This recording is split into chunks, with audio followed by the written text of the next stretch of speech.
Breaking overnight, Syracuse University Chancellor Kent Severud announcing that after meeting with groups of students, he has signed off on most of the demands made by protesters, but not all of those on the list. Now, that list was constructed by both international students and those standing with Not Again SU. We learned that the bishop of the Roman Catholic Diocese of Buffalo has resigned. Now, this following widespread criticism over how he handled allegations of clergy sexual misconduct. Pope Francis accepting Bishop Richard Malone's resignation today.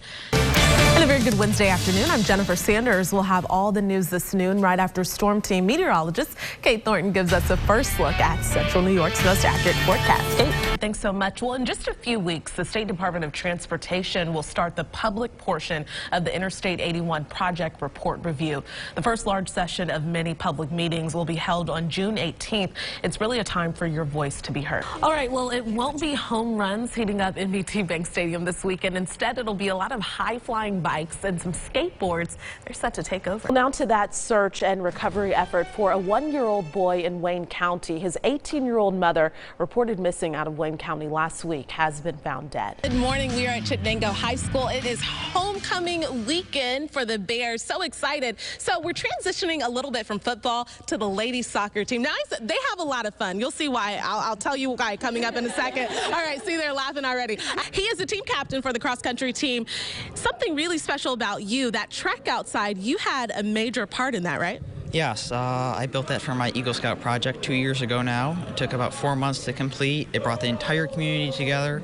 It was just a great community effort to bring everything together here. Josh Martin's been hanging with us. Who is the winner for tonight's game? Well, I mean, OCS alum class of 2010. Was there any doubt? Currently, the city of Syracuse doesn't have legislation that proactively combats the lead issue in homes across the city. If anyone thinks they've been exposed to HIV, they can walk here into the pharmacy at Upstate and get a 7-day dosage of PEP, which is a combination of these two drugs. The incident was captured on tape, though, with one home security camera. Take a look and a listen right now.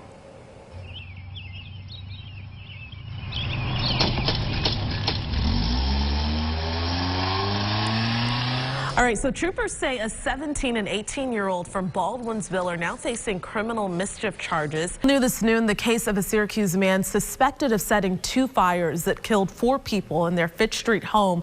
12:06 right now, the president's personal attorney is now under scrutiny after an FBI raid of his home, his hotel room, and office. Well, state lawmakers are getting back to work this morning ahead of a looming budget deadline before the holiday weekend. And you mentioned those forced technology transfers you said is a huge deal. How much is it actually costing the U.S.? So I haven't seen a number that puts precisely what. A 30-year-old Camillus man is facing multiple charges for driving drunk and leaving the scene of a crash in the town of Onondaga that left 3 people dead. And state police tell us 2 of those victims were students from Onondaga Community College. The 3rd victim was a former OCC student as well. You know that things are getting real when Mario shows up. And you know what?